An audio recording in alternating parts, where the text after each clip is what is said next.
being with us today. April is Parkinson's Disease Awareness Month. It is a month that recognizes those that have Parkinson's disease as well as the caregivers that take care of them. I'm Linda Brown. I'm the health educator for the Edison Department of Health and Human Services. And today you're watching Power Over Parkinson's: Exercise, Activity, Support, and Nutrition. We hope this short, informative video will give you some insight into those that have Parkinson's and how they can make their lives healthier and happier. I'm Joe Narciso. I've been diagnosed with Parkinson's disease for about 10 years.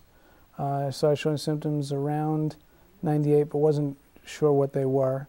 I first became aware that I had Parkinson's disease. I was on stage doing some unrehearsed Shakespeare, and so I was shaking like a leaf. I came off stage, I was like, "Isn't that hilarious?" I was shaking like a leaf. Isn't that funny? I was so scared, but it wasn't that I was scared. It was that I had Parkinson's disease, and I didn't realize it at the time. I saw a bunch of doctors, but I was in my late 20s at the time, and nobody would really diagnose me as having Parkinson's disease for a few years. And then around 2002 to 2003, I was finally given the diagnosis of Parkinson's. And like a lot of people, I was in denial myself. I had tried to hide it from my profession because, as an actor, it's hard to sort of compete with people if you have that disease. Michael J. Fox notwithstanding, he's a great actor and a great person. I've actually become friends with him over the years. But if you're not famous, you're not necessarily going to have the same kind of success once people know you have Parkinson's disease. I'm here today with Dr. Philip Hanna. He's a movement disorder neurologist at the JFK Medical Center, the New Jersey Neuroscience Institute. Dr. Hanna treats many patients with Parkinson's disease. Dr. Hanna, if you could start by telling us who usually gets Parkinson's disease, how it's diagnosed, and what some of the symptoms are. Parkinson's disease is a neurological disorder, and it's characterized by a kind of rest tremor that individuals develop. They start to develop slowness of movement and also stiffness, and it can also affect your balance. Okay. It tends to be more common with increasing age, and we diagnose it still based on what we see in the clinic. So it's still a clinical diagnosis.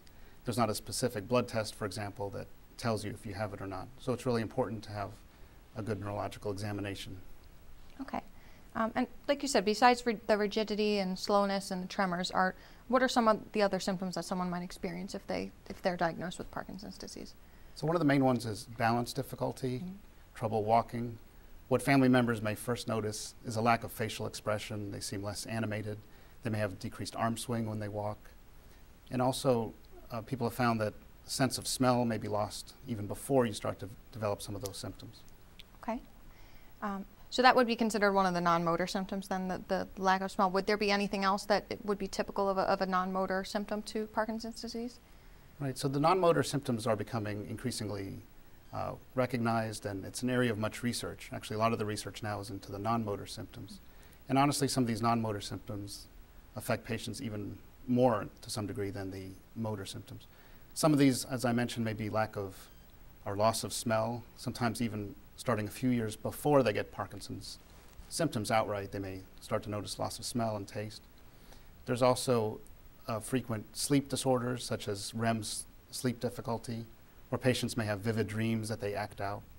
They may also have restless leg symptoms also. And can be mood disorder difficulties such as depression or anxiety. Okay. So it sounds like there's quite a lot of symptoms, both for the physical symptoms and beyond. Are there any surgical interventions available for people that have Parkinson's disease? Yes. Historically, the ones that have been around for the longest time have been surgeries where they make a lesion in the brain, so like a permanent area of damage. More recently, in the last 15 years or so, has been the deep brain stimulation. And it's a pacemaker-like device, which I happen to have here, that goes under the skin. And then there's a electrode that travels up under the neck and into the brain. So the electrode ends up in a certain nuclei or certain areas of the brain that it's implanted. So this remains permanently in your brain. It's a flexible, thin wire. And this so everything that you're showing would be surgically implanted into the patient, correct? Okay.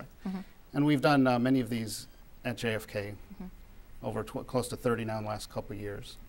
And it's extremely effective for tremor in particular, and also for involuntary movements that patients can develop from treatment. Okay.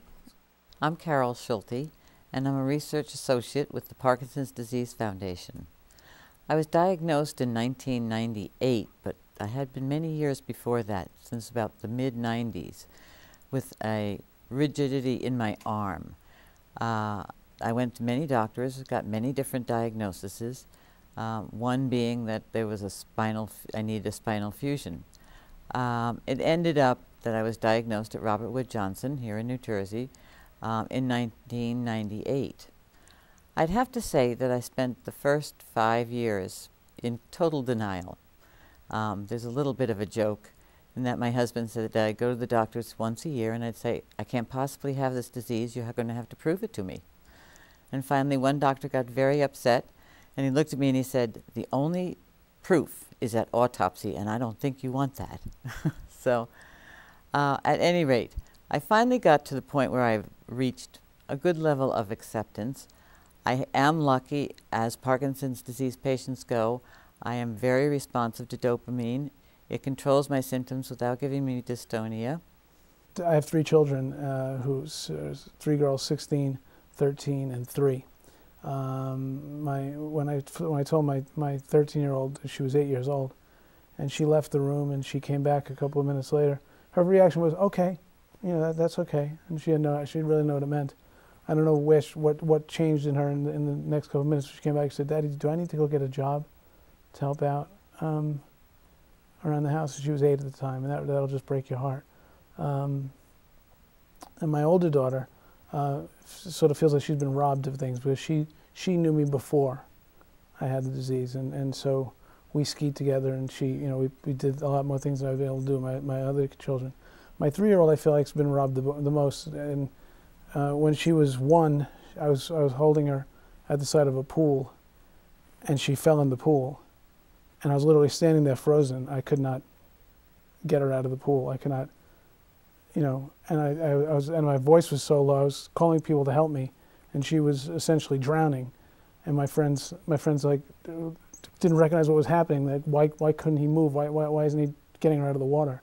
And then somebody obviously got her, and everything was okay. But that was a terrifying moment of my disease, because she was right there. And I just could not get her out of the water.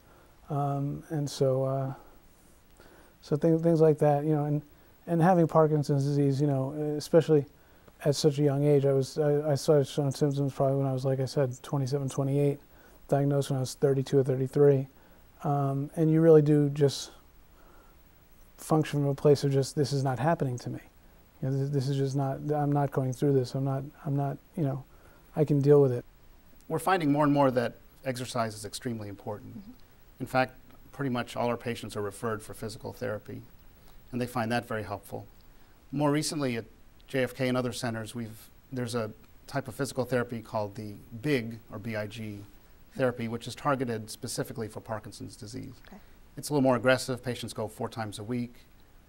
It's about an hour session each time, and they've found it very helpful. We had an individual recently who was having a lot of balance trouble, falling, and after this therapy, they actually went on a hike recently and found that their walking was much improved. Mm-hmm. And what would be different than with the BIG therapy versus kind of more the traditional physical therapy? Is it just the duration, or? So the duration, frequency, and it's much more hands-on with the physical therapist, and they do a lot of mobility and flexibility, turning, and so it's much more one-on-one time. Okay. And are there other exercises that can be recommended to somebody that has Parkinson's if they don't have the availability of a physical therapist, or is that kind of the best mode of exercise for them to go specifically to a physical therapist? That seems to be the most helpful, but certainly even at home, walking, for example, water sports are very helpful, things at low impact in that sense. Okay. Treadmills and ellipticals if the person is deemed safe enough to go on those. Okay. We kind of talked about some of them, but are there, as far as activities, are there certain limitations that somebody that has Parkinson's disease should be mindful of, so that they are, for example, like you just said, if somebody's not fit for a treadmill, are there other limitations that they should know about so they don't hurt themselves? Right. We try to keep people as active as possible. Mm-hmm. Certainly, one must be cautious with, for example, climbing ladders and heavy machinery, mm-hmm. for example. Another exercise modality that's been found to be very helpful are recumbent bicycles, for example, or tandem bike activities. And it's felt that if you're on a tandem bike with somebody else who's setting the pace, that often helps retrain the brain almost in a rhythmical kind of way. I'd always been very, very active all of my life. I was an aerobics instructor when I was younger. I have 4 children, all with very busy, active lives. I play tennis 4 days a week, as well as being an aerobics instructor, and just was very, very busy. I'm a realtor also. So I have played tennis all of these years, 4 days a week, until just recently. Over the years, I did have increasing symptoms. It wasn't just rigidity in my right arm. There was right face dysplasia. There was difficulty swallowing. I had more non-motor than motor symptoms. So I was put in physical therapy, and I decided it was mind over matter for me. So I just exercised my way 4 days a week through whatever I can do. I must say, very disappointed. I had to give up tennis this year for the first time, only because my symptoms progressed to the point of where I was having foot freeze, which was causing a balance problem on the tennis court, and I was falling. So I finally had to take the doctor's advice and stop that. But I do the treadmill, I do the elliptical. I am a really firm believer in exercise as a way to even limit my medication and my symptoms. I don't get as fatigued, I will say, as I used to. In the beginning, I used to get very fatigued, but that seems to have passed also. My other way of handling my Parkinson's disease was for me to reach out to other people. It actually began kind of accidentally in that my doctors insisted I tell my tennis partners not to be upset if I fall. And so I told them, and they were really in awe that I had this disease. And then they started asking me, would I talk to a friend, or would I talk to a parent, or would I talk to someone who's been newly diagnosed? And so over the years, I've generally started mentoring different people. I get as much out of the mentoring, which is just really a shoulder. I don't dispense medical advice because I'm not a doctor. I'm a realtor. And I have gotten so much out of that emotionally, the giving and the lending a hand and the walking the walk.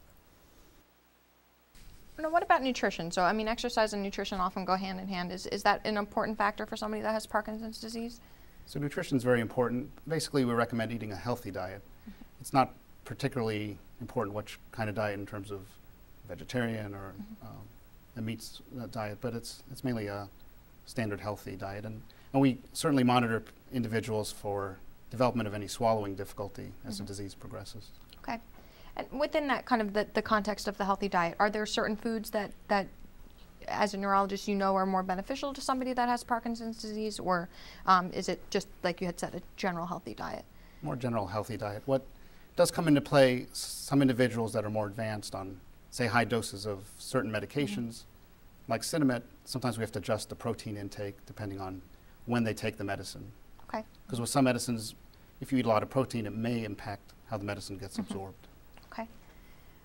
I would imagine with some of the issues with mobility and changes in what a person with Parkinson's is dealing with, that there can be some depression involved. Is that something that is usually experienced by most patients that have Parkinson's disease? So mood disorders, as I'd mentioned, can even start before they get outward motor symptoms. In general, in the literature, about a third of patients get pretty significant depression. In addition to true depression, patients not uncommonly can have apathy or decreased motivation, where they're nervous about going out and meeting people and being socially active. Okay. So, you know, we encourage people not to be withdrawn and stay at home and be afraid to go out. Okay. I guess my message to people who have been diagnosed, especially the young onset community, is be aggressive with the care for yourself. You know, don't allow yourself to shut down. Don't allow yourself to retreat. You know, fight for your care and fight for your health. Exercise as much as possible, and avail yourselves of all the therapies that are possible. You know, look for a great doctor and someone who you could talk to, someone who will really take the time to see how you're doing, because everybody reacts differently to Parkinson's disease, everybody reacts differently to treatment, everybody reacts differently to medicine. So my message would be, you know, it's your life, it's your disease, and it's your responsibility to care for yourself.